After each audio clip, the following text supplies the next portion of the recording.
Critics have noted the form of expression and language used by Shakespeare peculiar to the English spoken in Ireland rather than that which was spoken at the time in England, without drawing the inference that those works, or some of them, were written by Irishmen.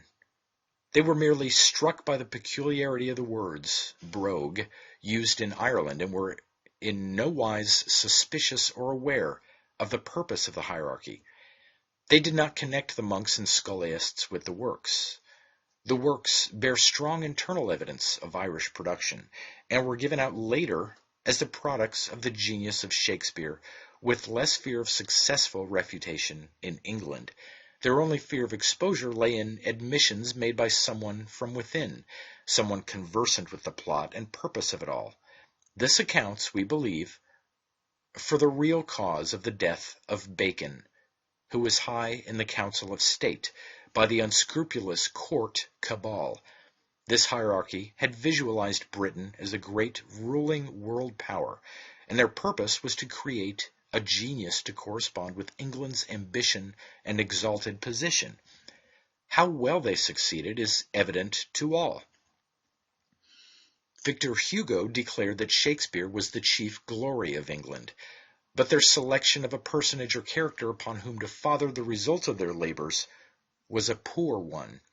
They had no idea at that day of the widespread diffusion of education, culture, and literary discrimination of the succeeding centuries. They attributed their works to a personage who did not measure up to the gift bestowed upon him. Despite all the assertion and reassertion of British writers to the claim that Shakespeare was the author of those works, they have never been quite able to convince the world of it. Until now it has remained an open question. Those who have accepted it are those who are prone to accept any fable or fiction emanating from the clergy without question, as they accepted their version of the story of the origin of the Bible and Savior. But discriminating and thinking persons refused, and rightly so, to accept the claim made that the uneducated and untutored actor was the author of those works which contained such evidence of knowledge so intimate and varied, as well as of exclusive associations which were beyond him. The deception has served the purpose it was intended for, to exalt English national self-esteem and reflect honor upon England, and to serve as an example for future generations of Englishmen to emulate. Such deception has even been practiced by our American biographers, but in lesser degree, and from a similar motive to stimulate American youth to emulation, by writing into the life of George Washington that he never told a lie. This idea, which furnished the motive for the deception of those works, is a potent one, and still is an important factor in the policy of British statecraft. This can be seen in the sentiment expressed by the King at the recent exercises over the new government building for the London County Council. This structure cost, according to the press, the sum of $17 million, an enormous amount. But the King, in justification of this great outlay, said that it would, quote, stimulate the development of that sense of citizenship which it is so imperative to cultivate, end quote. So the effect sought after through the substitution of those works is most obvious. The stimulation of English consciousness and national pride, and the glorification of English before the world. Those works are a wine of rare vintage, and they reflect the rich and ripe wisdom of the prime philosopher and scholiast, which Shakespeare the actor was not. Such ripe wisdom has ever been from time immemorial associated and identified with the cloister. It is but a piece with other deceptions emanating from the same source. The character Shakespeare is too weak to bear the mantle of Thoth. His selection was dictated by ambition and zeal rather than sound judgment, to say nothing of honesty. It is but an old and familiar ruse made use of by the British hierarchy to laud England.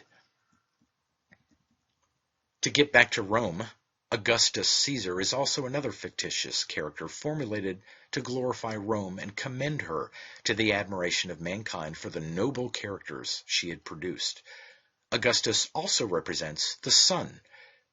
Let it be not forgotten that the ancient Irish were the Hebrews and worshipped and idealized the sun god. The Roman Church, cruel and murderous by means of the sword, succeeded the Irish Church and has continued the idealization and worship of the Irish sun god Iesa Creost under the name of Christianity. Augustus, then, represents the sun in the month of August. In the story, or forged history, he is known by his ordinary name of Octavius, the eighth, for August is the eighth month of his course in his annual revolution. When he is crowned emperor or ruler, he is called Augustus. The priests have him reign for 44 years, and as he is getting old and feeble, he has a campaign on his hands against the German tribes in the north, where the sun's power is weak. So he sends his general, Varus, a fictitious character, from the Irish vara, meaning shaved, implying that the sun was shorn of his rays, loss of power, the impotent sun, who was defeated in the north in an engagement with the Germans in Teutoburg Wood, denoting loss of virility. When news of this disaster reaches Augustus, he is made to exclaim, quote, "O Varus, Varus, give me back my legions!" End quote. This loss of power he must have felt keenly, as he is feeble now and infirm. They have him lay down his burden and expire gracefully as the September month is at hand, when the sun's power perceptibly declines. He is also deified. And this is Roman history, written by the priests to cover up Roman misdeeds, and intended to divert the minds of posterity from contemplating the awful tyranny, slaughters, suffering, and spoliations which were enacted during the period of Roman rule. It also flatters Roman vanity, and Augustus finds many admirers, especially among the English churchmen, who are as occupied as ever in keeping up the delusion and deception. In this Augustus myth, we see again ideas borrowed from the mythology of the ancient Irish system of building up heroes and demigods personifying the qualities and attributes of the sun god. As is shown, they have used the Irish names as they thought that, as the Irish language was dead and its literature destroyed, there was no fear of the deception being discovered. Another falsehood is the myth introduced into Roman history by the priests in regard to the fictitious tribe called the Vandals. There never was a tribe of that name. It is an opprobrious name introduced by the British Roman priests and secretly intended as a term of execration for the Irish Church, Rome's opponent. It must be borne in mind that there had been a war which lasted for centuries between the Roman and Irish churches in the endeavor of the Roman Empire and Church to acquire the Irish papacy and dominate the world. In their histories, priests and churchmen allude to this struggle in a covert manner and refer to the adherents of the Irish Church as Arian Christians, that is, the followers of one fictitious Arius. They are said to have been a schismatic sect. But as a matter of fact, they were the first and original Christians from time out of mind, as the Irish Church of Iesa was the original Christian church. As the Roman Church, by the aid of the English sword, finally prevailed, her historians have covertly introduced slanderous terms to apply to the Irish Church. For this purpose, they have given to history that strange and elusive tribe of barbarians that are said to have invaded Rome, and which impartial writers or investigators have never been able to discover. In fact, investigators have not been able to find who they were or what they had become of their descendants. Their identity has been lost. The name Vandal is but a calumnious term used by the Roman Church writers to apply to the early Christian or Irish Church and its adherents who resisted the authority of the usurping Roman Church. At the period of time that the Vandals are made to appear in the story, the Germans belonged to the Irish, hence the Arian Church, and were its militant upholders. The Roman wars against the Germans were primarily for religious conquest and were but a continuation of the age-long struggle between the two churches. It was religious motives that impelled the Germans to undertake the conquest of Italy and Gaul as a reprisal against Rome's invasion of Germany and her attack on the Irish Mother Church. And although the Roman Church prevailed in the end, she had to endure the loss of her physical power, the empire, which was overthrown by the supporters of the Irish Church. Since that time, in the succeeding centuries, the Roman Church has played a despicable part through bribery, trickery, and diplomacy in her endeavor to reacquire that lost physical or temporal power by playing off one prince against another. Nor did she stop at forgeries to that end. For example, the documents known as the Donations of Constantine and the false decretals, which were forged to bolster up her claim to the temporal power by showing that Constantine, when he withdrew to Constantinople, left her the sovereignty of Italy and the West. The subterfuge of the script or written word she has never hesitated to use for her deceitful and dishonest ends. She keenly felt the loss of the temporal power in her efforts to exact tribute from the people of the different countries and in her efforts to keep their rulers subordinate to her will. This loss of temporal power was particularly felt during the period of the Reformation. If she had had it at that time, the succeeding history of Europe and the world would have been another story. The term Vandal signifies desire. It is formulated from the Irish word andal, desire. In Irish, the word van signifies woman, therefore, the woman of desire or lust. The priest or church is ideally supposed to be at war with desire and lust, and as we speak of a church in the feminine gender, this term has been scurrilously applied to the institution of the Irish church, on which, quote-unquote, virtuous Rome made war. Thus, the Vandals are a tribe invented and embodied in our histories for purposes of secret British and Roman slander against the early and original Christian church, a church whose traditions of godliness and virtue have come down to us and, without their identity as a body or church being known to them, have been the inspiration of the zealous among the Protestant Christian denominations of Europe and of our own country. At the period we are speaking of, Rome was entirely engrossed in war with the German tribes, and we can follow the Vandals very easily. The German tribe of the Visigoths or Western Goths invaded Spain, and they were the only German tribe that made conquests in that country.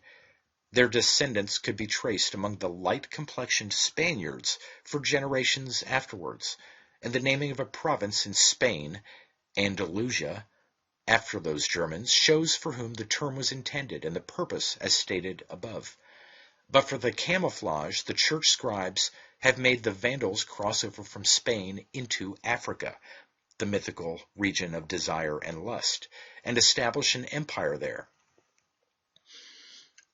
After a time, they make a foray in their ships against Rome, which they capture and plunder. They carry away great loot with them back to Africa in their ships under their leader, Gaiseric, the posterior from the Irish word geyser. And this is Roman history, as well as British propaganda, which has systematically slandered the Irish nation and church. The Vandals are said to have remained in Africa a period of 100 years, at the end of which time the Emperor of the East, Justinian, sent his general, Belisarius, the Sun, to drive them out of Africa. In the so-called historic narrative, their descendants become quickly absorbed by the surrounding population, and in a few generations they disappeared from view, not a trace of them being left. This lying slander is secretly meant to convey the impression, through the leader Gaiseric, that the Irish church was a church of sodomy. They have not merely stigmatized the first and true church and its adherents by calling them Vandals, but they have persistently laid such emphasis upon it that the term became a synonym for all that is cruel, barbarous, and destructive. In this way, they have given to fiction the appearance of fact. Our histories are sadly in need of honest and enlightened revision in order that this Roman and British fiction may be eliminated.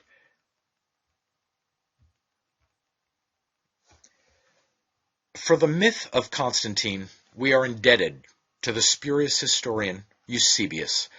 He is used as the authority for ascribing a vision to Constantine in which he saw a fiery cross in the heavens, with the words, "By this sign, conquer."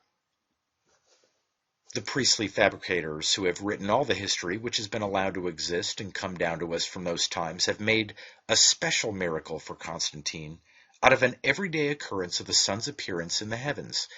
It is a natural phenomenon that on every bright day the sun, as it proceeds on its course, can be seen in the form of a cross in the sky. Any person can see it once the attention is called to it. It is seen in midsummer, in the spring and autumn, to the best advantage.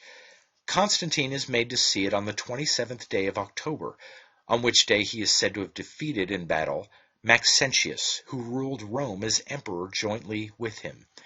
These things and personages are purely mythical and are taken from the Irish mythology. Conn is an Irish demigod or sun god. He is one of the mythological Irish kings. He is Conn of the 100 Battles, King Conn Cúbar, son of the heavenly wolf or sun god. As Rome stole the Irish Bible, savior, institutions, and traditions, as well as nomenclature, she stole also the name of one of the greatest of the Irish heroes to be founder of her church. Maxentius is a fictitious personage also, and the name is a compound of Latin and Irish, spelled in a camouflaged fashion, and alludes to the evil one.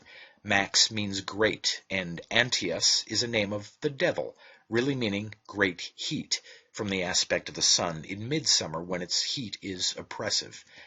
Antias, the heat or great heat, is Irish or Celtic. Hence Maxentius, the fiery sun, loses its fierce heat by the 27th of October, and Conn, the genial sun, again reigns overhead. So we see here the secret allusion of the mythical adoption of the Irish sun god Conn by Rome in making him the founder of the Christian church under the title of the Emperor Constantine. The British have featured this myth also, with the allusion to the fact that Britain assisted Rome in bringing it about, as we find this fiction woven into the story that Constantine's parents were the Emperor Constantius and his wife, Queen Helena, who came from Britain. A wife is always an assistant and helpmate to her husband, so in this royal pair we have the two mythic characters doing duty as sponsors for their offspring, the mythical founder of the Roman Christian Church, Conn, the sun god, and Helena, the moon. The moon is always said to be the spouse of the sun.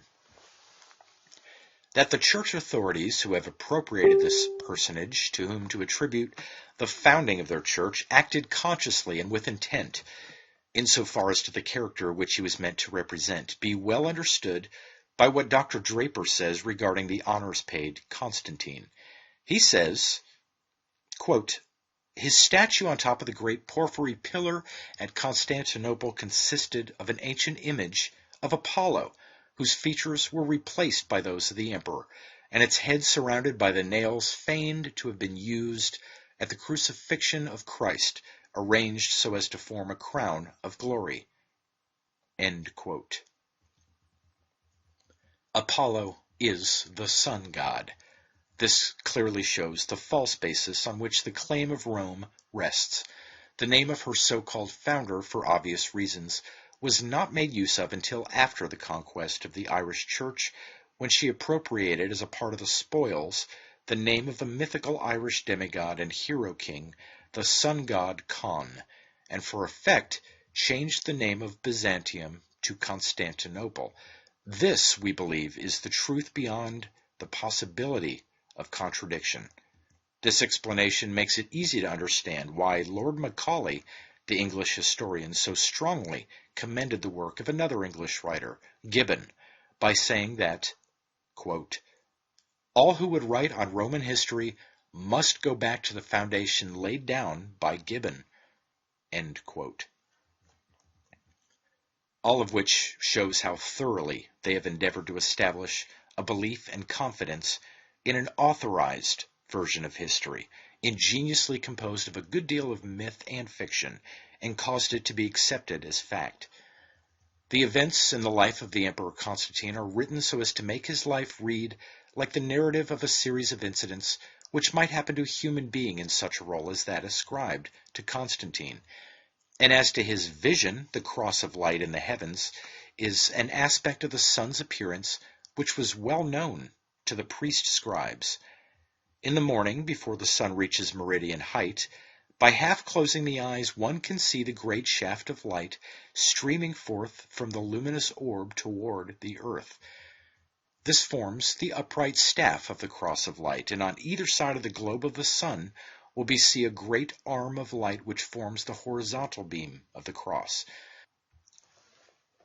Constantine's being made to hear the words spoken, "By this sign conquer," is suggested to the creator of this myth by the fact that every human being is in the form of a cross, to correspond to the solar orb. For when a man stands with body erect and arms extended laterally, he is in the form of a cross. This is where the myth-maker got the suggestion for his idea, and it is in this human body, shaped like a cross, that the ego or self must conquer his own lower nature, animal passions, appetites, lust, selfishness, and all other sinful qualities, in order that he may build up and become united with his luminous solar body, the spark of divine essence which is vouchsafed to every human being who will strive by living a pure and enlightened moral life to attain it, even though it requires many incarnations to achieve perfection or union with one's God, one's higher self.